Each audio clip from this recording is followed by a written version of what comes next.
Welcome to today's event, The Future of Transatlantic Security, featuring top thinkers and leaders from both sides of the Atlantic. We're so honored that everyone can join us today, and we're delighted to once again be partnering with the German Marshall Fund of the United States to bring you this incredible panel. And I'll now turn it over to Karen Donfried, the president of the German Marshall Fund, to make a few remarks. Good morning, everyone. It is great to be cooperating again with Perry Worldhouse and with you, Mike, on this topical and vital issue of transatlantic partnership. And all I will say is that I hope that partnership is as successful as ours. So great to be here, Mike. Back to you. Thanks so much. We'd also like to thank the Shapiro Global Workshop on Geopolitics Fund and Carnegie Corporation of New York for their support of this program. Our moderator for today's event is Ambassador Alexander Sandy Vershbow. Ambassador Vershbow is the Woke Distinguished Fellow at Perry Worldhouse and a Distinguished Fellow at the Atlantic Council Scowcroft Center on Strategy and Security, so you know he's very distinguished. He was Deputy Secretary General of NATO from 2012 to 2016, the first American to hold that position. A career diplomat since 1977, Ambassador Vershbow served as Assistant Secretary of Defense for International Security Affairs, U.S. Ambassador to the Republic of Korea, a U.S. Ambassador to Russia, and U.S. Ambassador to NATO. Given that, I can't think of a better person to moderate this roundtable, so I'll now turn it over to Sandy to introduce the rest of the panel and kick off our discussion on the future of transatlantic security. Thank you, Sandy. Okay, thank you very much, Mike. Thank you, Karen. It's a great honor for me to be chairing this workshop, and welcome to all those who have tuned in. As Mike said, it's the kickoff for a Perry Worldhouse workshop on transatlantic disruption, which is a nice way of describing what we've all been going through for the past year. And I think it reflects the many uncertainties and anxieties that cloud the future of the transatlantic community after the pandemic, and also the many challenges confronting the new U.S. administration as it tries to hit the ground running. Later today, we'll have some panels of experts who will be drilling down on some of the specific issues, nuclear deterrence, energy, investment, that all need a fresh look in the wake of the pandemic. But this morning, we'll be looking at the broader challenges that the United States and Europe face in the post-pandemic world. And hopefully we'll identify what should be the top priorities for transatlantic leaders. I think we all want to remember the adage of never to waste a good crisis. And in that spirit, we're looking for innovative policy ideas and opportunities for increased transatlantic security cooperation that will enable our nations to build back better after the disruptions of the year 2020. We do have a great panel of former leaders and practitioners to launch our discussion, and I'll introduce them now. First is the Baroness Katherine Ashton, who served as the European Union's first High Representative for Foreign and Security Policy from 2009 to 2014. And who is sadly the last Brit who's likely to occupy that position. During her tenure, she chaired the negotiations that ultimately led to the Iran nuclear deal, and she also brokered the Brussels Agreement between the prime ministers of Serbia and Kosovo. Today, she is Global Europe Chair at the Woodrow Wilson International Center for Scholars in Washington, and a Senior Policy Advisor to Chatham House, among other things. Karen Donfried, who you've already met, is the president of the German Marshall Fund of the United States, a think tank which is dedicated to a strong transatlantic cooperation. Before taking the helm of GMF, Karen was Special Assistant to the President and Senior Director for European Affairs at the National Security Council, and she previously served on the National Intelligence Council, State Department Policy Planning Staff, and the Congressional Research Service. Chuck Hagel was the 24th U.S. Secretary of Defense, serving from 2013 to 2015, and he's a visiting fellow at Perry Worldhouse. Secretary Hagel served before that, of course, as 2 terms as a U.S. Senator from the great state of Nebraska. He has many current affiliations, including service on the Board of Trustees of the RAND Corporation and visiting scholar at Georgetown and at the University of Nebraska, his alma mater. He's the author of the book, America, Our Next Chapter. H.R. McMaster was the 26th National Security Advisor of the United States from 2017 to 2018. He served with distinction in the U.S. Army for 34 years before retiring as Lieutenant General in June 2018. A true soldier scholar, General McMaster is the author of the award-winning book on the roots of the Vietnam War, Dereliction of Duty, and his most recent book, Battlegrounds, The Fight to Defend the Free World, offers some lessons learned during his time in the Trump administration. He's also a senior fellow at the Hoover Institution and at the IISS in London. Lastly, but not least, we're pleased to have Heli Tiirmaa-Klaar, who's the Ambassador-at-Large for Cyber Diplomacy at the Estonian Ministry of Foreign Affairs and a visiting fellow at Perry Worldhouse. Since 2018, she's been Estonia's first cyber ambassador, based in the beautiful capital city of Tallinn. Prior to that, Ambassador Tiirmaa-Klaar was head of cyber policy coordination at the European External Action Service in Brussels. And before that, she worked as a cybersecurity policy advisor to NATO,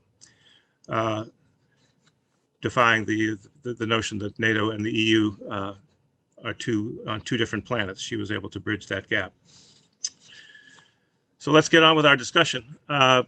When the pandemic broke out a year ago, there were a lot of dire predictions about its impact on the international order, with some arguing that the pandemic and the accompanying economic crisis spelled the end of globalization, the end of multilateral cooperation, that it was going to lead to the triumph of authoritarianism over democracy. Others spoke a bit less apocalyptically of how the pandemic had accelerated trends that were already fracturing the international system even before the virus had arrived: great power competition, populism, xenophobia, hostility to free trade, and uncontrolled migration. And I worried that the pandemic also seemed to be a preview of the chaos that would come with US retreat from global leadership. A year later, with vaccines now becoming available, and with a new internationalist administration in charge in Washington, the future looks a little more hopeful, but the list of problems that the US and its European partners must address is truly daunting. From an aggressive China, revisionist Russia, turmoil across the Middle East, continued nuclear challenges from Iran and North Korea. And of course, there's plenty of work still to be done to manage the pandemic itself and revive the global economy while addressing some of the underlying inequalities and institutional weaknesses that the pandemic revealed.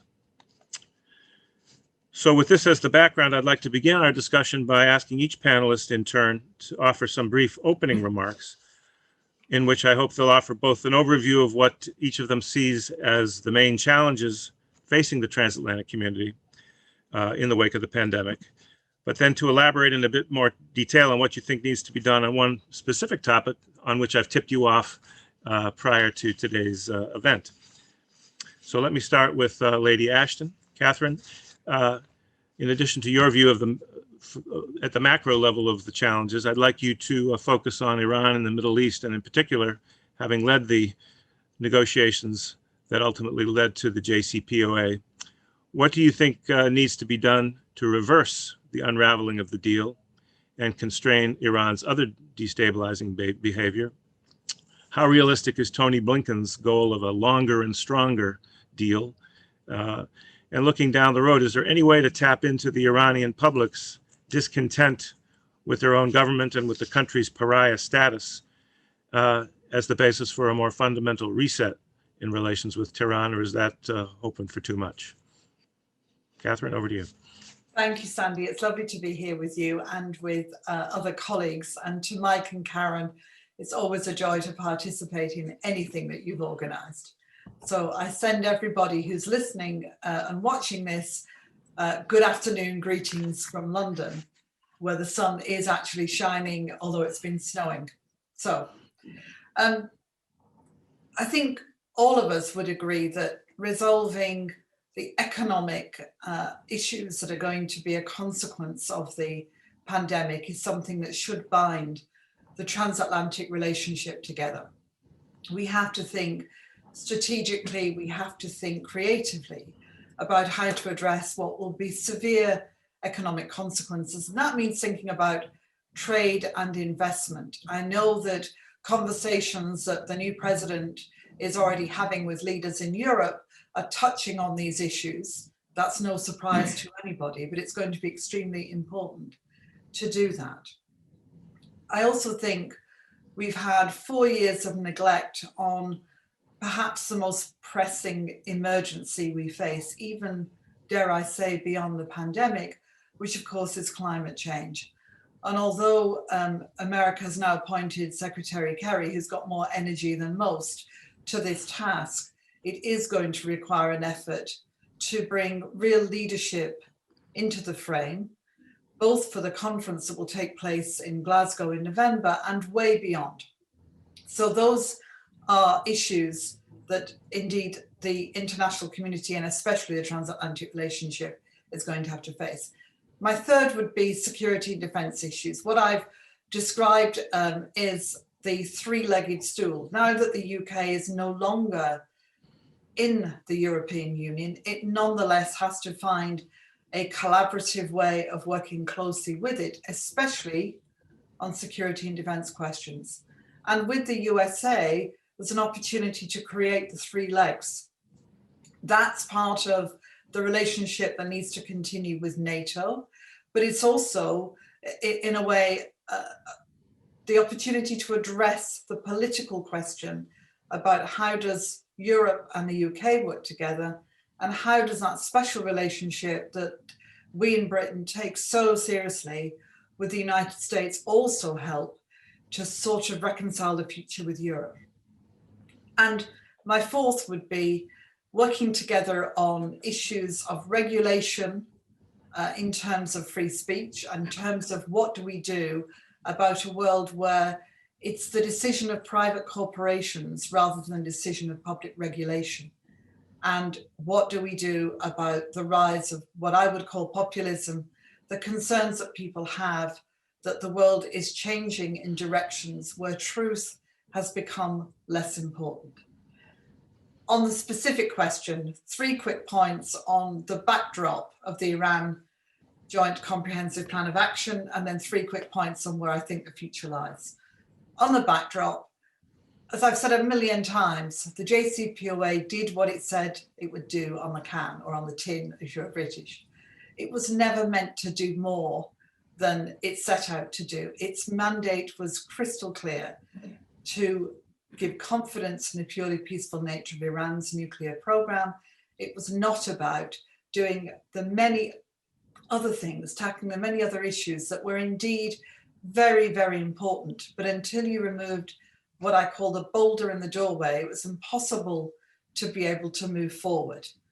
And that's what it does. The second thing on the backdrop is it was never meant to be the only agreement either. It was meant to be the first. It was meant to remove the boulder in order to address the pressing challenges that everybody recognized we faced with Iran, and particularly with Iran in the region.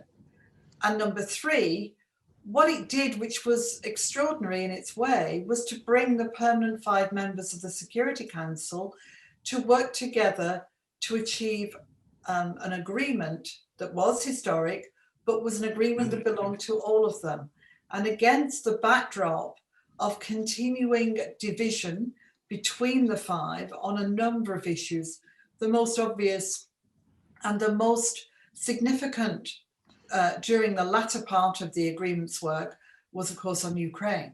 But nonetheless, the P5 plus Germany, very significant player, stuck together. And we've kind of lost that. And we need to think about that as a kind of a consequence that was perhaps not so obvious at the time, but now makes it almost impossible to imagine doing that again. 3 quick points on the future. The problem and the challenge is that, of course, everything has moved on and we don't begin where we left off. So that has to be thought about. It has to be thought about in the context too, that from the Iranian perspective, what they were getting from the deal more than anything was economic growth, economic support, the return of assets. And all that any president is now able to offer is a 4-year program on that, because they've now seen what happens when there is a change. So that's important, therefore, in the context of trying to build domestic support and working much more closely with Congress, who we know will be very demanding about additional issues and about the depth and breadth of the deal. but that's not an impossible ask. I think it needs to be the JCPOA or elements of the JPOA, the interim agreement, brought back to life to resolve the immediate crisis, and then moving forward in much more creative ways to take a future agreement that is going to be bigger and stronger. Thanks very much. And that was, I think, a good way to kick off the discussion, although I urge our next speakers to be a little more brief so we have time for some interplay among the panel. Next, I'll turn to Karen Donfried and ask for you to share your perspective on the European Union and US-EU relations. Catherine's touched on some of the issues that we need to work on together, but Berlin and Paris of late have been squabbling over the right balance between European sovereignty as opposed to transatlantic solidarity. And I wonder if you see opportunities. Can we get past these kinds of parochial debates and talk about a more equal strategic partnership between the US and the EU, not only on security, but on climate change and other issues? And can the US hope that the European Union will finally become a real geopolitical heavyweight as it aspires to be, particularly after Brexit? Karen, over to you. Thanks so much, Sandy. It's great to be here. Strategic autonomy. Let's kick off with that. Of course, when Joe Biden won the US election last November, I think you could feel the sense of relief across much of Europe, not all of Europe, but much of Europe. Church bells were ringing in Paris, congratulatory messages were rolling in from different European leaders. He, at that time, had already recommitted to the Paris Climate Accord, to not pulling the US out of the World Health Organization, so that commitment to multilateral action was there. And of course, we saw President Biden follow through on those pledges already last week. Nonetheless, the support for strategic autonomy that was present before President Trump, and France has long been an advocate of the Europeans having the capabilities to act independent of the US, the support for strategic autonomy grew over the past 4 years. And what we're seeing now is those advocates of strategic autonomy in Europe arguing that while President Trump may have left the White House, he was only the symptom of much deeper trends in the United States. And that surely is true. And then based on that, those Europeans are arguing that the US is no longer a trustworthy leader of the Transatlantic Alliance, because who knows what will happen in the 2024 election. So the Europeans, in this way of thinking, should not allow themselves to be distracted from pursuing the goal of strategic autonomy. They need to continue to focus on developing the capabilities to act independently of the US. Now, it's not obvious to me why Europeans developing greater capabilities, military or otherwise, should be seen as a competitive strategy with the US. It seems to me if the Europeans are more capable of acting, they are a better partner for the US. I am certain that President Biden, like his predecessors, is going to argue that those NATO members that are not spending 2% of their GDP on defense, a NATO guideline that all NATO members recommitted themselves to in 2014, he is going to continue to say that is very important. So as president, Joe Biden is going to look to our European partners to do more, not to do less. So my wish would be that rather than debating autonomy or getting hung up on that, Europeans focus on developing greater capabilities that allow the transatlantic relationship to be more effective when it deems it necessary to act. So that would be my take on strategic autonomy. And to your point or question about whether the EU can become a political heavyweight, clearly that's more difficult with the UK out of the European Union. You could make a case that the UK is more negatively impacted by leaving the EU, but there's no question that the European Union has lost a member state that had one of the most effective militaries, along with France, in the EU, and the UK has tremendous economic heft. So this is a net negative for the European Union. And I think the big question then becomes, what is Germany's role in future?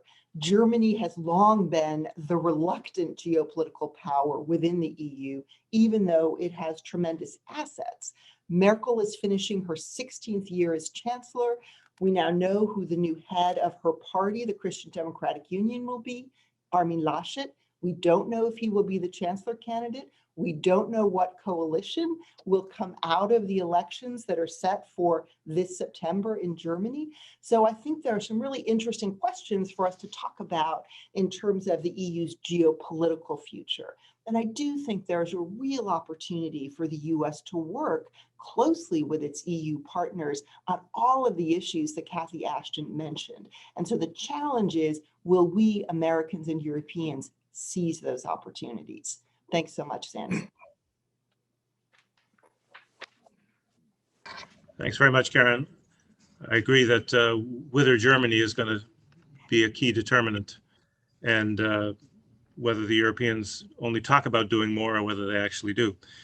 Which brings us to NATO and Secretary Hagel. Very interested in your views as to what are the main challenges facing NATO in the coming decade, both external and internal. Can the allies be persuaded to do more, whether it's in crisis management or doing more to deal with the Russian hybrid aggression against countries like Ukraine and against our own societies, while also asking them to look even more distantly to new threats like China? And you've written recently that the biggest challenges facing our own country in the defense and security domain are internal. Of course, NATO has problems as well. How do we deal with illiberal tendencies inside NATO, as we're seeing in Turkey, Hungary, Poland, and maybe in other countries as well? Chuck, over to you. Thanks, Sandy, and appreciate the opportunity to participate this morning. Let me begin this way, and I would say this to answer the first question. It's a general statement, but I think within the statement, it defines all the other pieces. I think the real question about NATO's future and the effectiveness of NATO really depends on NATO countries' continued commitment to the common interest of collective security. I think everything else falls out from that. What does that mean? Well, the unity of NATO, the unity of each of the NATO members to the commitments that are required for resources. Is it politically still in their thinking, in their strategic interest, that NATO is an indispensable part of their foreign policy, of their security? You've got other aspects to this that have been mentioned previously by our two speakers, especially Katherine. The economic aspect of this. Are the NATO nations going to continue to put up the resources toward a common interest focus that had been required since NATO was formed in 1949? Well, there's a question about that, but there's a question about unity.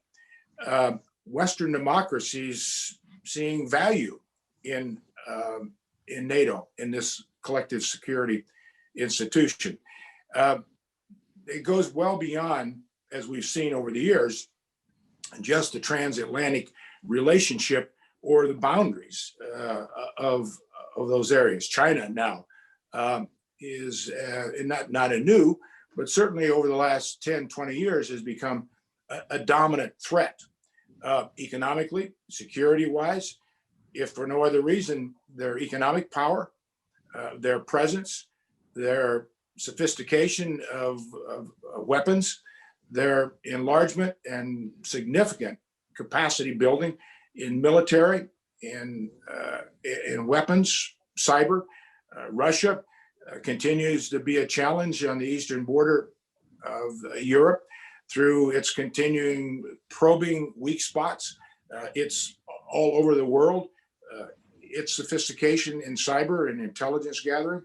So I think total in my mind, Sandy, to answer your question, It's the question of continued unity and continued commitment to the collective security interest of all nations.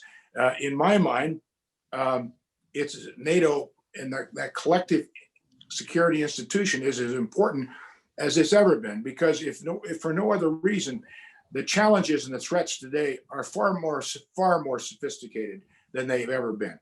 And that's everywhere in the world, in every area.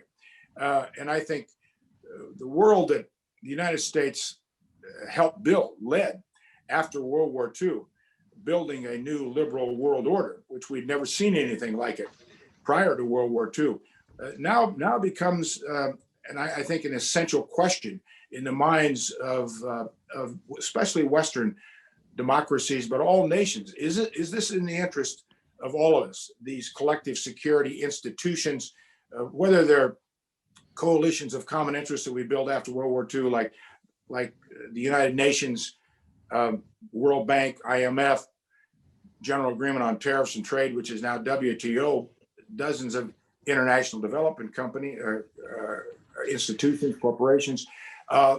Those are all in the bigger picture, and I think context of the challenge. So I'll leave it there. We can explore it in more detail, go any way you want when we go to questions. Okay, well, thanks very much, Chuck. And indeed, unity is, I think, always the indispensable ingredient, as from my experience working over the years at NATO. And indeed, that's part of the title of this recent report that this group of experts hired by the Secretary General to reflect on NATO's future emphasized above all else. Let's turn now to General McMaster. And I'd like you to speak a little bit more about the challenge from China. It looks like the Biden administration in its early statements seems to accept the general paradigm of great power competition that was laid out in the Trump administration's national security strategy, which you were the godfather of during your time at the White House. But it's clear that our allies are a little bit more wary of getting into an all-out confrontation with China. What do you think we and our allies can do? What are the limits in terms of addressing the multi-dimensional challenge that China poses? And if we are successful in forging a really true transatlantic approach to China, perhaps even bringing in our democratic allies in the Asia-Pacific region, will that give us the leverage that we need to get Beijing to comply with international norms on security and trade? Or is trying to make them a at least semi-responsible stakeholder too much to hope for, given China's growing power in all those different domains? Well, hey, thanks, Ambassador. Great to be with you. Great to be back at Perry Worldhouse, and I really appreciate the great job that Perry Worldhouse has been doing, especially in the pandemic. And what a privilege to be with this esteemed panel. Hey, I would just say I try to connect the elements of this question by saying that if we don't work effectively together, especially with the world's largest economies, the United States, the European Union, now with the UK and Japan in particular, that we won't be able to compete effectively against the increasing aggression of the Chinese Communist Party. Because what China will do is will take a divide and conquer approach and continue this strategy of co-option, coercion, and concealment, co-opting us in with the lure of profits and big returns on investment, or the lure of Chinese investment in our economies. And then once you're in, to coerce you to support China's worldview and to not raise concerns about their most egregious behavior, and to turn away while they promote their authoritarian mercantilist model at the expense of our democratic and free market model. So I think it's time for us to work much more closely together and compete more effectively. Sadly, the trends are not good in terms of the European Union's policies, especially with this comprehensive agreement on investment, which at the very least is very poorly timed, but I think also indicates that the European Union may be signing up for the quotation attributed maybe falsely to Lenin, that the capitalists will sell them the rope with which they will hang us. So we are, I would say, the U.S. as well, in terms of the investment community here, underwriting our own demise by allowing the party to continue its various forms of aggression. So I would just say, Ambassador, as we kick off this discussion, I think it's important for the United States and the EU to go forward with a clear-eyed view of the nature of the problem. We have to correct three fundamental misunderstandings. The first of these is, hey, this is a Washington, Beijing problem.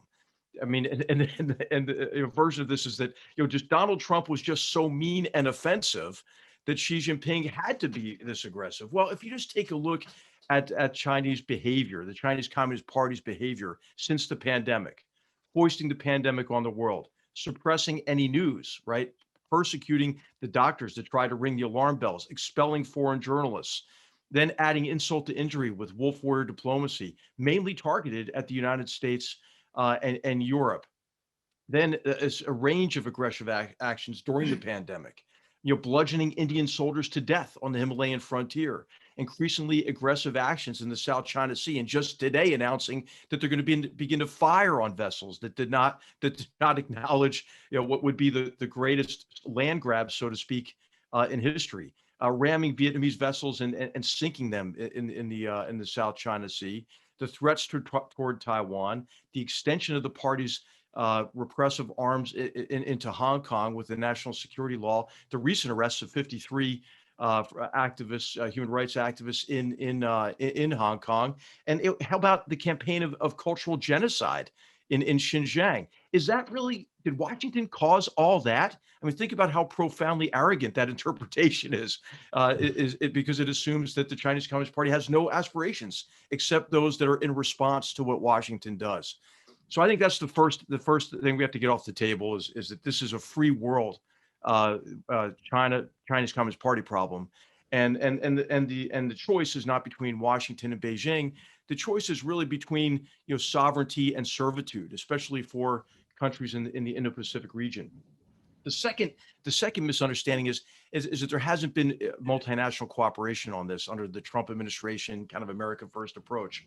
Now, putting aside that President Trump's penchant for gratuitous insults and skepticism of the transatlantic relationship, there has been a very high degree of international cooperation across the range of threats posed by the Chinese Communist Party, especially in the area of economic aggression and industrial espionage. I won't go into any specifics on that, but I think the CAI is a setback to that.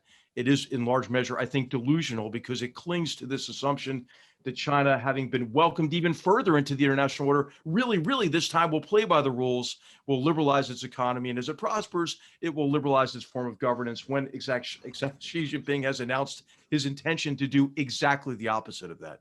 And then the third really addresses the element of your question to Ambassador, is this idea of a Thucydides trap, that by competing with China, we're headed towards a disastrous confrontation or a disastrous war. I would say quite the opposite is the case, that China was emboldened by the previous strategy of cooperation and engagement. And I think the real answer to this is transparent competition.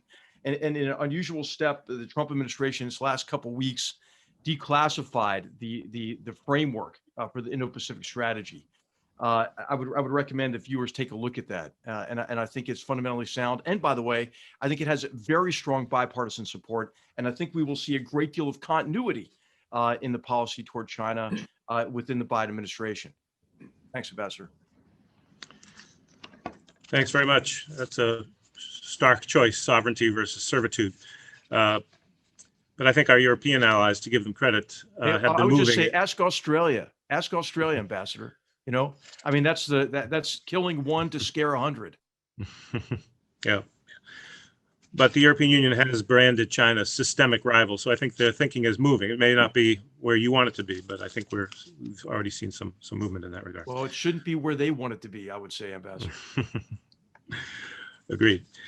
Okay, let's close out our first round of comments by turning to Ambassador Tiirmaa-Klaar, who, as we know, is a great expert on all things cyber. We've just had, at the end of the past year, another big hack, the SolarWinds cyber attacks, which is a reminder of the continued vulnerability of all of us, both NATO and EU nations, cyber networks, to both espionage and to disruption and sabotage. And so I ask Ambassador Tiirmaa-Klaar to give us her thoughts on whether the transatlantic community needs a fundamentally new approach to cybersecurity, and what lessons can tiny Estonia offer the larger NATO and EU nations with respect to how to strengthen their resilience against these kinds of relentless cyber attacks. Ambassador Tiirmaa-Klaar. Thank you, Ambassador Vershbow, and thank you for the Perry World House for organizing this event. As you have asked, resilience has been our major strategy for the 10 years or so. And we have seen that resilience as a strategy to actually respond has been somewhat effective, but not always. So, and it is now time to step up with our response and to also make cyber deterrence our strategy. I think we have started this already amongst some of EU and NATO major allies, and we are certainly continuing our deterrence activity. But the deterrence activities also in terms of response are necessary, because the resilience or the deterrence by denial does not work anymore as a major strategy for our cyber issues, because as you said in the beginning of our panel, EU and NATO are from two different planets, but in cyber they should come to one planet really, because both EU and NATO depend on the same civilian critical infrastructure and the same civilian systems. And you cannot really protect the civilian systems with usual preventive measures. You can do it quite successfully if your attack surface is small. Estonia has been able to do it since 2007 large-scale cyber attacks. We have been almost untouched by some of the major global cyber attacks from 2017, for instance. So, but I think larger countries in EU and NATO that have larger attack surface, they really need to rethink the strategy towards more responsive or active strategy. And we know that the US already has started this. Just to maybe give you some overview, what kind of elements of our EU and NATO strategies could be strengthened. The European Union has been working on something what we call European Cyber Diplomacy Toolbox, which also has been allowing us to apply, for instance, the sanctions as a response to malicious cyber activities. So this toolbox has been developed since 2017. During the Estonian presidency, it was kicked off in 2017. 2019, we had in the EU the first cyber sanctions regime adopted, and in 2020, last year, finally we have been able to apply sanctions. So it has taken more than 3 years to actually mainstream cyber into the proper foreign policy decision making. So we are still quite far from a proper response when we are in the beginning of mainstreaming efforts. In NATO, we have, I think, quite good steps taken because NATO was declaring cyber as a domain of operations in 2016.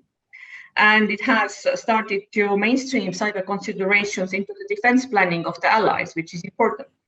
But we should not forget that majority of our own cyber defense in our countries does not so much depend on the military activities, but on the civilian resilience of critical infrastructure and the resilience of the key assets that we have in information systems. So therefore, everything we do in EU, NATO, nationally has to kind of blend together. And this is where our strategy could go. There is actually already the like-minded deterrence and response coalition forming amongst the key EU and NATO allies. So, plus also some countries outside of EU and NATO. So I think these kind of steps that we have taken since 2018, the US cyber strategy, which first time spelled out the cyber deterrence initiative, are quite useful in terms of providing that kind of deterrence effect what we need. And so I think I should maybe stop here and say that In terms of bringing this proper resilience along, we have to step our response up. But of course, we also have to follow the normative framework, what we have there, which is the international law. And I think this realization that a normative framework consisting of international law and norms of responsible state behavior needs to be implemented is something that we, the diplomats, actually are doing, and this has to be promoted properly. Thank you. Thanks very much. Sounds rather depressing if deterrence by denial is increasingly unrealistic. I wonder whether in this case, Vladimir Putin has an idea that we should be thinking about, which is to detach a lot of our most critical infrastructure from the global internet. Is that realistic? He's talking about the RUNET. It's for them, you know. Our infrastructure still goes on, whether they have RUNET or not, because our infrastructure is on our territories, and internet as such is not critical infrastructure in our countries. So those two are a big differences. It's okay. Let them do their own RUNET. Okay, we'll let them knock themselves out. Okay, well, we're a little short of time for our continued discussion before we open things up to questions from the audience. But let me come back to the speakers with a couple of brief questions. Thank you, Katherine, for your survey of the many different areas where transatlantic partners need to work together. One area where you've been active, including in your time as High Representative, was the Western Balkans, which seems to still be the missing piece of the Europol free that we've been trying to build since the end of the Cold War. What do you see as the prospects for movement forward in this sort of now stalemated dialogue between Serbia and Kosovo? And is the European Union ready to step up and finish the job of Euro-Atlantic integration with countries like Northern Macedonia and Montenegro and Albania and Kosovo itself? Is this something where the US and the EU can work together more effectively? On your last point, absolutely. I mean, it's an obvious US-EU collaboration. When we did the Brussels Agreement, you were involved, Sandy, as you recall, on the very, I mean, beforehand, but also on the very day the agreement was reached. All our photographs are with you because we were at NATO, who was critical to ensuring an element of the security that was needed by both sides. And the US played a significant role throughout the whole process, particularly for Kosovo. I hope that we will see that again. And with the new envoy, the EU has appointed Miroslav Lajcak, who's an old friend and colleague, a fantastic resource, who I'm sure is quite determined. But it does require the EU to commit that the completion of the EU cannot happen without the countries of the Western Balkans being part of it. It does require the EU to step up and say that when you do what it asks, as North Macedonia did, that you continue down that road. And it does require them to put energy and effort into ensuring the Serbia-Kosovo dialogue continues. As you said, I've continued to be engaged with it. I was talking about it only this morning here. It seems to me it's a fundamental element of the EU demonstrating to the world, and especially to the US, that it is capable of resolving issues in its own backyard. Thanks very much. Yeah, I hope we can finally finish the job in the Western Balkans. Got into a bit of a competition in the late stages of the Trump administration, but no permanent damage was done, I don't think. Karen, coming back to this question of greater responsibility on the part of our European partners. Strategic autonomy has, I think, been an unfortunate term only because it kind of creates unnecessary passions about whether this is about working together, or about emancipation of Europe from the hegemony of the United States and NATO. I think there should be the basis for a win-win here. But what do you think are the prospects for Europe actually to invest more in defense, given the pressures coming out of the pandemic to cut defense spending? Can we hope that, particularly with the change of leadership coming in Germany, that there will be renewed pushing within Europe to actually develop the kinds of capabilities that Europe will need to be less dependent on the United States for operations like what the French are doing in Mali, which wouldn't be working if it wasn't for the considerable support from the United States. Can we actually have a more balanced sharing of responsibility so that the United States can shift some of its resources to the Asia Pacific region where the increasing threats lie? Well, that's certainly a very important question. And you're right, the pressure on all of these economies because of the economic fallout of the pandemic is real. So ironically, we may see the percentage that some of these countries are spending on defense will increase simply because the size of their GDP is decreasing. So if they keep the euro figure the same and their economy is getting smaller, that percentage will increase. But we shouldn't, of course, be happy about that. And so the question is, how do you build a strategic consensus, rebuild a strategic consensus about what it is we're trying to achieve through organizations like NATO? And in the first instance, the reason we've seen European military spending increase over recent years was because of Russia's illegal annexation of Crimea and the ongoing conflict in eastern Ukraine. That woke up many of our European allies to the real security threats that they face, including right on their border. And I do think the consensus we're able to build within the transatlantic community about China is a critical piece of this. Secretary Hagel spoke about it, General McMaster spoke about it, and in General McMaster, in speaking about Europe's decision to move forward with this investment agreement with China, I think captures a real dilemma, which is the tension that's there between the strategic competition we all recognize that exists with China and the real economic interdependence. And I think there's a sense in Europe that because of the real internal challenges the Biden administration faces and the need to demonstrate to a vast majority of Americans that our institutions can deliver for things they care about, the administration may not be so focused in its first year on building a common strategy with Europe on these key security concerns. And I think it's critical that we move out on this, because if we don't decide on a common strategy, I don't think we will see an effective building up of capabilities on the European side, whether that's defense spending or other issues. Thanks. Mm-hmm. No, I agree. The window of opportunity is open now, but it won't. Might not be there if we delay. And I think there'll be a certain amount of disappointment on the part of the new administration as well. That all these overtures for a new cooperation, including the joint proposals from the Commission a couple of weeks ago, if they don't lead to anything really concrete.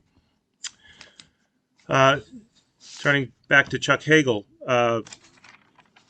we haven't talked about military priorities for the United States going forward and what may still be needed, particularly in respect to new technologies and the continued role of nuclear weapons. I wonder if you could share with us your thinking on the defense priorities at a time where we too will be facing budgetary pressures coming out of the pandemic. And do we still need to invest in nuclear forces modernization for the sake of underpinning NATO's conventional deterrence and our own strategic deterrence against a increasingly sophisticated Russian strategic arsenal? Sandy, I think we do need to continue to invest in the nuclear enterprise for the reasons you mentioned and others, but that's just part of what we have to look at as we think about long-term interests as well as short-term interests, strategic interests for us, for our allies, where the world is going. Cyber, everybody has touched upon cyber here this morning. Cyber has really changed everything. And the sophistication of cyber and how now it's interconnected into weaponry, intelligence, economics, has to play a role, I think, and a continued role in the Pentagon's investment for new platforms and new weapons. I think also in this, and it gets us back to the unity of common interests of collective security, we should do as much of this, the United States, in concert with our allies, so that we have systems that can be integrated and work just not for the United States. And we've done a pretty good job of that over the years, but we can do better. You mentioned the budget restraints. There are going to be some budget restraints coming. I think it's pretty clear. This country has many priorities coming out of COVID-19, as we are hopefully going to do this year.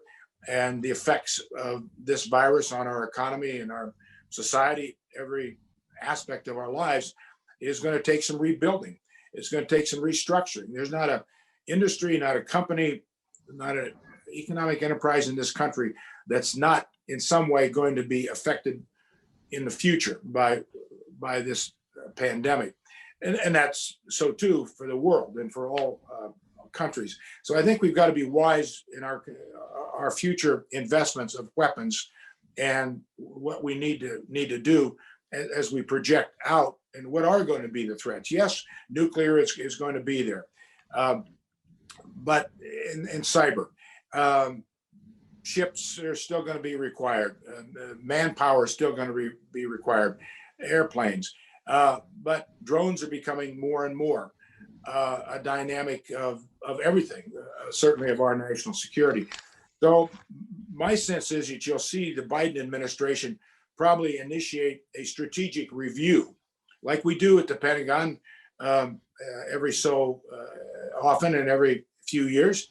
And I think not just a strategic diplomatic review of our foreign policy, and therefore then hone and develop and define what our foreign policy is based on our interest and based on that review. But I think you're going to see the same thing, and in coordination with, conjunction with the Defense Department. You've got, last point I'd make on this, you've got a government being put in place now by the Biden administration that are pros.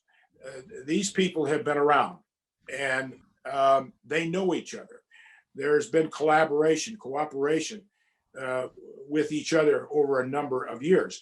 And I think you'll see that collectivization, in a sense, coming up with a view, a strategy for all of our components of our security interests, of our foreign policy interests, maybe more significant than we've seen in a long time, because I think of that cohesion of the players, and also because of who Joe Biden is. This is probably the most experienced individual we've ever had hold office.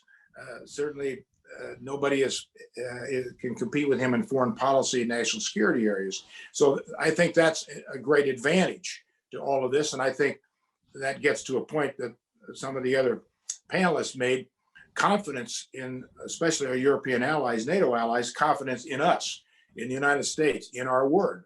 Can they trust us after 4 years of going through what they've gone through?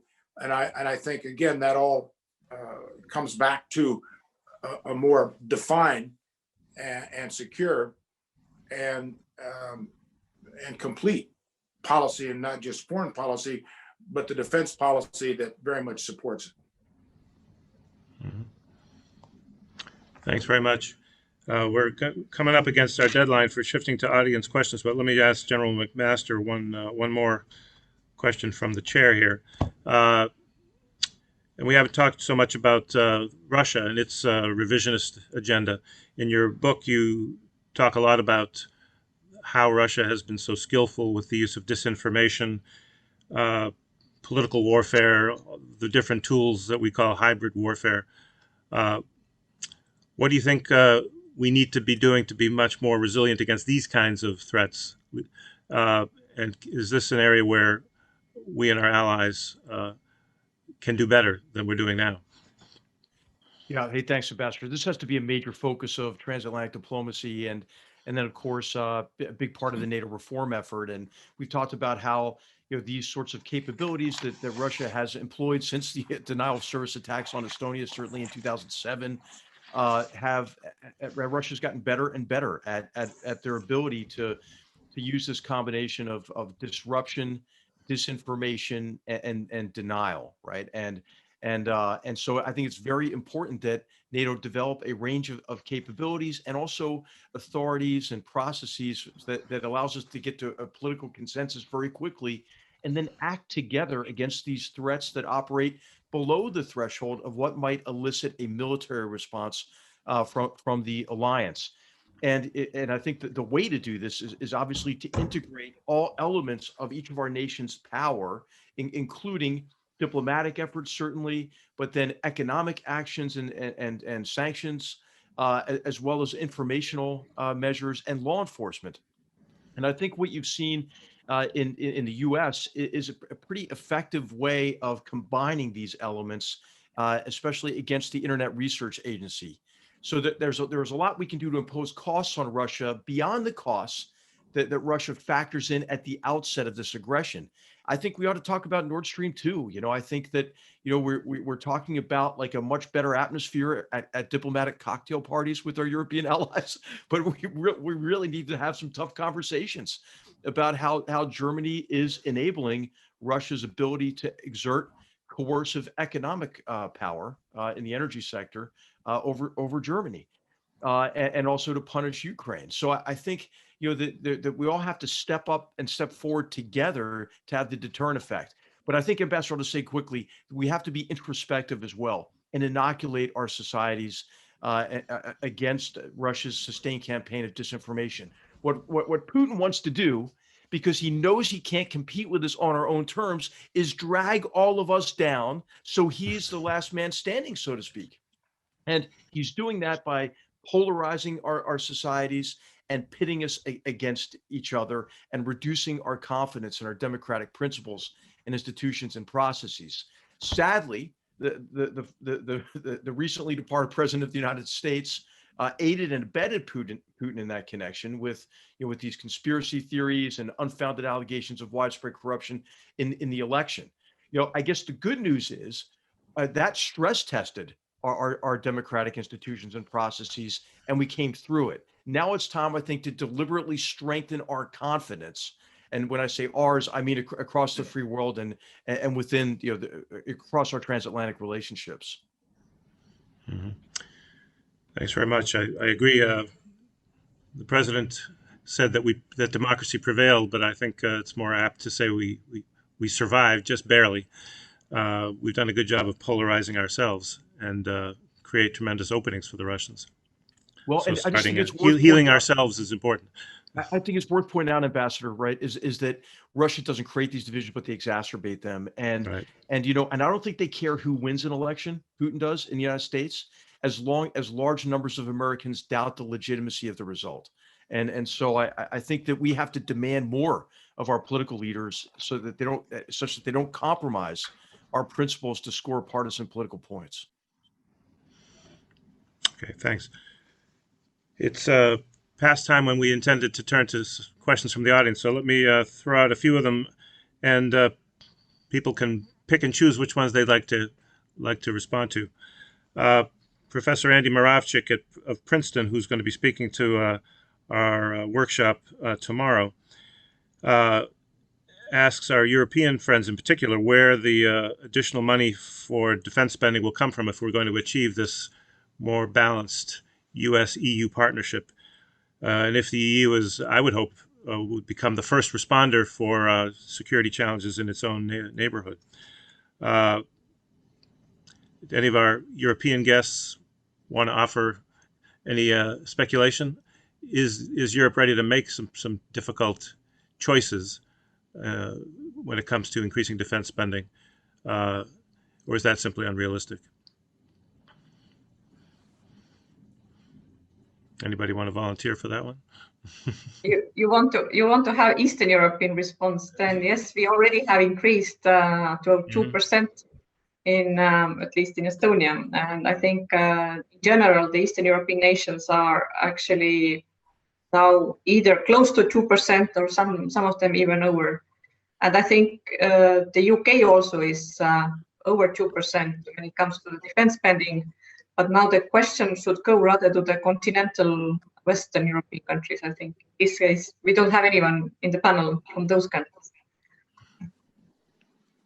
Okay, and thanks. again, I would just say, Ambassador, it has a lot to do with Germany and Germany's defense spending, because if you look at 2% of Germany's GDP, that's a lot of defense capability.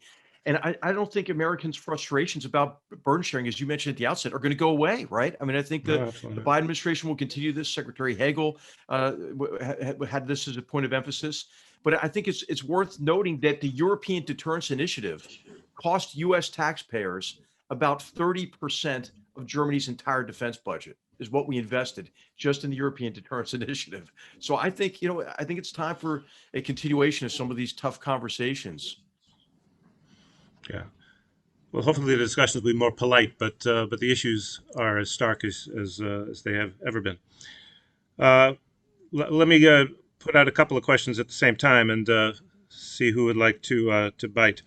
We have some questions relating to Russia. One from Samuel Kaufman is that the Putin administration is having a hard time keeping up its PR at home, so it seems very possible that it may respond by starting some kind of conflict abroad. Is it possible that Russia may threaten Europe directly, and is the alliance ready to deal with such an instigation? Another question from U.S. News and World Report, Paul Shinkman, mentions that Putin this morning, in a call with university students, denied the contents of Navalny's report about his new palace. Anybody have any thoughts on this? And the Kremlin's overall response to protests, which we've seen surging over the weekend.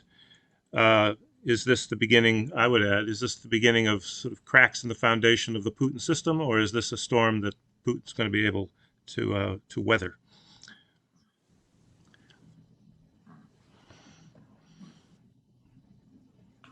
Since raise your hand at the same time. I'm very close to Russia, maybe I should start. So I think what we see now with the protests certainly is a sign that the Russian society at large is not so silent, and I think it's a very good sign for those of us who have been looking forward democratic processes to take root in Russia. I think this is still a hopeful sign. But of course, we have seen the protests before, and we usually also have seen them dying out pretty soon after this event that has caused the protest has gone away. So I think Navalny has done a very good strategic step here by going back at his own personal expense, and he's a very brave person, supposed to do it. And the pressure should be mounted by us, by the EU and NATO nations also to support this kind of civil society action in Russia. So I think it's still a good sign that the Russian people are looking for different life and different system. Andy, can I just add to that? Sure. Mm-hmm. Because I think the truth is we don't know where the demonstrations in Russia are going to go. I spent a lot of time in Maidan in Ukraine. I spent a lot of time in Tahrir Square. As you know, through my tenure, there were extraordinary scenes, some of which faded to nothing, others of which were dramatic in the change that they were able to bring about, and yet more led to a kind of situation where I'm not at all convinced people are better off at the end of it. So we don't know where this is going to go. A lot of people will be watching on the back of what's going on in Belarus. A lot of people will be watching in the context that there's a figurehead, Navalny, that people can rally behind, which makes a significant difference, in my view, as to how people feel that they want to react to it. So we can watch and wait. What will be significant is if the Russians can pin this on the West. You know, the famous Victoria Nuland and cookies in Maidan, you know, people from the European Parliament standing in the square in Maidan and so on, enabled, I'm not criticizing them for doing that, but it kind of gave an opportunity to say, look, this is really a Western-inspired event. What will be interesting is how far this remains a Russian set of demonstrations, a Russian deeply felt concern with a Russian figurehead. And I just think we can't speculate about where it may end up. Mm-hmm. Yeah. No, it's clear this is still Putin's worst nightmare, and I think we're seeing how threatened he feels with the scale of the crackdown over the weekend. The whole idea of people's rebellions leading to regime change, which he blames on the West, as you say, is his most serious fear. And I think that's also why they're continuing to keep the pressure on Belarus, but aren't quite sure what to do in the face of a surprisingly strong popular movement that's continuing to demonstrate every weekend. We've got a couple other questions relating to NATO, and maybe ask Karen, since you were the senior director for Europe once upon a time, and with a NATO leaders meeting planned for sometime early in this year, what would you say should be at the top of the agenda for such a summit? There's a lot of old issues and new issues dealing with Russia, cyber resilience. But what do you think should be the top of that agenda? And another question on NATO for either for you or for others. I mentioned this earlier, the whole question of democratic backsliding among some of the members of the alliance. It's become particularly serious in the case of Turkey, which is still strategically important. Better to have them inside the tent looking out than vice versa, but very difficult relationship. Plus Hungary, Poland to some degree, all departing from those basic values that NATO is sworn to defend.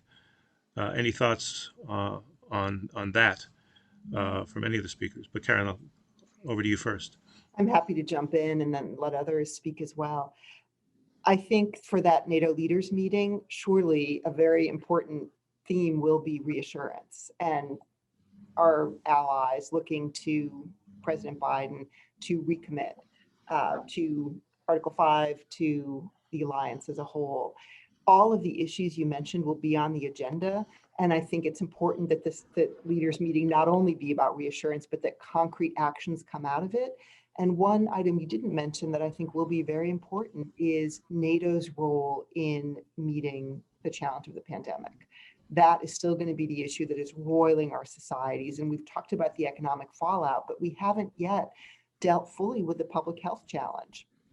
And I think there might be a role for militaries, and there already is in some of our countries, for distributing the vaccine, but also NATO's role in having stockpiles in future of personal protective equipment. We all know this is not going to be the last pandemic we face. And I think there's a need for NATO to make clear to our publics that it is relevant to the pressing concerns of the day. And I think the pandemic will be at the top of that list for our citizens. Thanks. Anyone have any thoughts on how to deal with democratic backsliding within NATO? NATO doesn't have any means to suspend or expel members. Everything is decided by consensus. Yet the situation is very fragile, particularly if one of these nations can paralyze NATO decision-making. Sandy, Chuck. your question and your point specifically about Turkey and Poland and Hungary were what I was generally referring to in my earlier comments about unity. Unity of purpose, of commitment, obviously, in each NATO country toward their commitments toward NATO, resources and so on, but also the unity of NATO itself, the 29 members. And I think this issue of what's happening and been happening, as you know, it was happening when you were there with Turkey, is very serious. And then the continuation of some of these other countries walking away from democratic values and principles. Poland, Hungary, you're seeing some significant volatility in other Western democracies.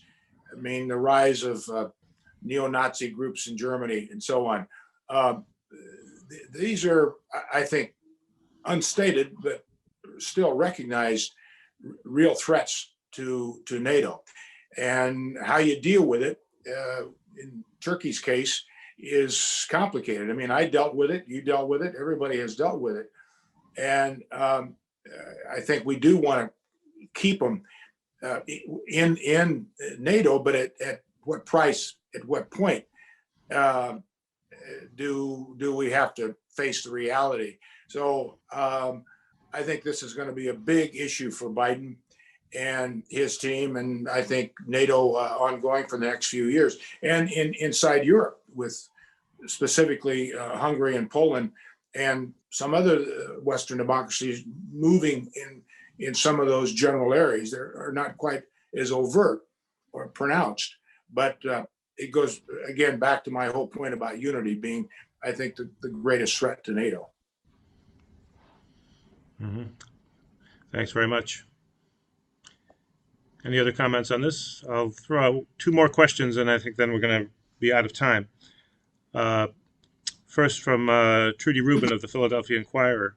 She asks, is it realistic to assume that Iran will be willing to negotiate a broader, deeper, longer accord, as the Biden administration hopes, if the U.S. returns to the JCPOA? Should an Iranian commitment to extending the accord be a precondition to returning? Or should we do this as two discrete stages? Any thoughts on that? Kathy, you spoke earlier on Iran, but anyone else want to chip in? It's HR. Hey, I'll just say that I think it's really important to keep two factors in mind in connection with, with re-entering the JCPOA or making it a precondition that the deal be extended. The first of these is it's important not to separate the agreement from an understanding of the ideology that drives the regime. I think that one of the mistakes associated with the Iran nuclear deal was this idea that underpinned it implicitly, perhaps, that the deal itself and the economic benefits that accrue to Iran would then convince Iran to moderate its behavior, stop its destructive behavior across the Middle East and beyond, its support for terrorist organizations, and it's fueling the fires of this sectarian civil war that has created a humanitarian catastrophe across the region, or contributed to a humanitarian catastrophe across the region. And I think it's important to recognize that Mr. Zarif and President Rouhani, these are shop windows for who is really in control in Iran. And that's the Supreme Leader, the Guardian Council, and the IRGC. And so I think we have to be careful not to delude ourselves and to engage in wishful thinking. And the second factor is we have to place any kind of a deal in context of the 4-decade-long proxy war that Iran has been fighting against the great Satan, us, the little Satan, Israel, and the Arab monarchies. And while it may make sense to achieve an agreement to separate that proxy war or those proxy wars from a nuclear deal, they can't be separated, because we know for a fact now that the Iranians took the inflow of cash and the economic benefit associated with the deal and immediately applied those to the intensification of those proxy wars. Now, under more severe sanctions associated with the Trump administration's pullout and other sanctions imposed outside of that deal, they're having a hard time making payroll to their proxy army in Syria and elsewhere. They've cut their stipend to Hezbollah by at least 50%.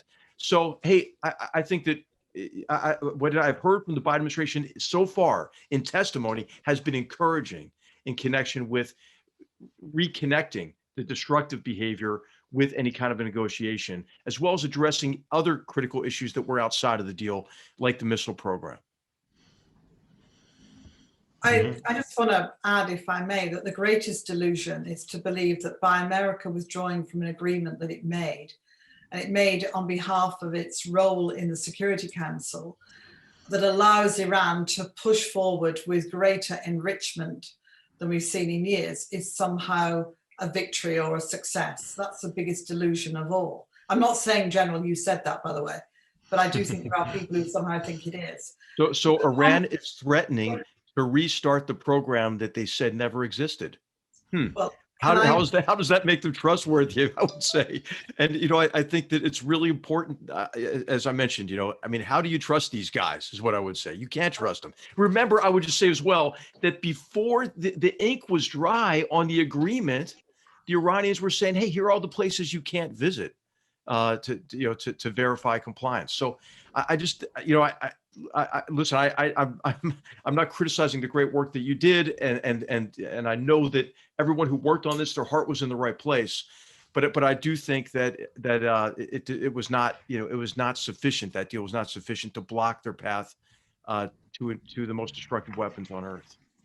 Well, let me finish my point, if I may, because I'm not someone renowned for my heart being in the right place.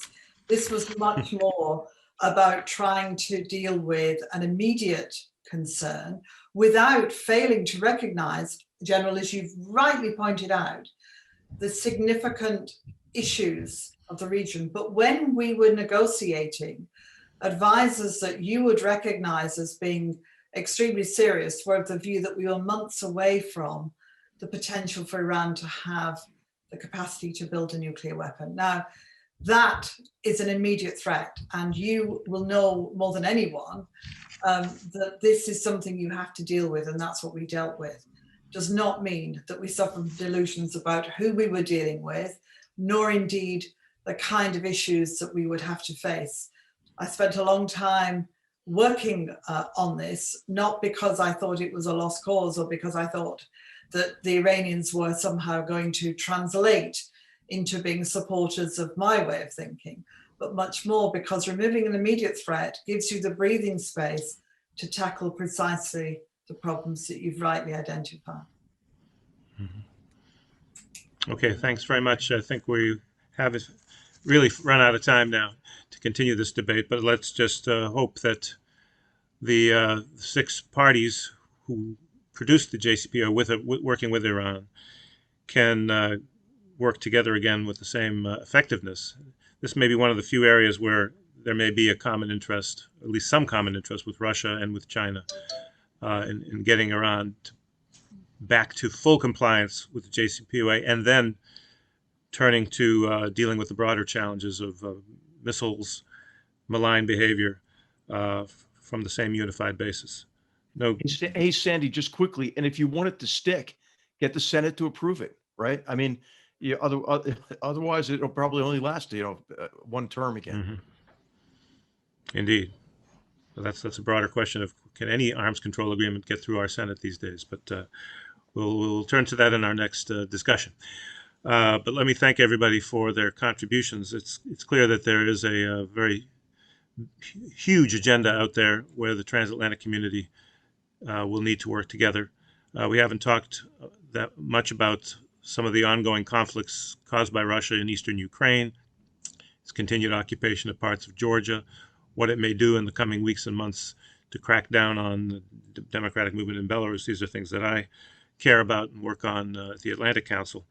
But of course, knitting together a strong transatlantic coalition to deal with Russia, to deal with China in all its dimensions, the economic, the technological, the political, as well as the military, may be the most immediate challenge. And I would suggest that those are top priorities for any initial NATO summit and US-EU summitry that may take place. We have to hope that even with Brexit, the UK will be a full player and will figure out ways to lash up with the UK, not just in NATO where they have a seat at the table, but in the US-EU framework as well.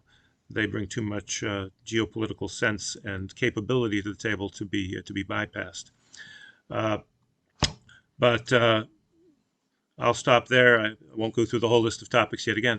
But again, thank you all for being able to participate this morning. I think it's been an interesting discussion, and it's a good introduction for the work that we'll be doing in this Transatlantic Disruption workshop today and tomorrow. But now let me give the floor back to Mike Horowitz for some closing remarks. Thanks, Sandy. I learned a lot from this conversation, and I love the idea that an event that Perry Worldhouse and the German Marshall Fund of the U.S. put on together can be a place where we can have respectful but real disagreements about policy. because if we can't, do it at these kinds of institutions, where can we have these, real and serious discussions about what foreign policy and national security issues and transatlantic relations should look like in the future. So I'd like to thank all of our panelists for sharing these insights and taking the time to join us for this event. And thank you, Sandy, for moderating this fascinating discussion. And thanks to the audience. We have several other exciting virtual events coming up at Perry Worldhouse, including a distinguished lecture on global policy with Professor Moravchak, who asked a question earlier at 12 p.m. Eastern Time tomorrow. And next week, our weekly program, The World Today, will focus on brotherhoods and coups, the Islamic revival in Egypt. And we'll put links to both of those events in the chat. As always, you can access a recording of this conversation on our YouTube channel. You can find out about all the great events we have planned for next semester by joining our mailing list, following us on Twitter, Facebook, Instagram, at Perry Worldhouse.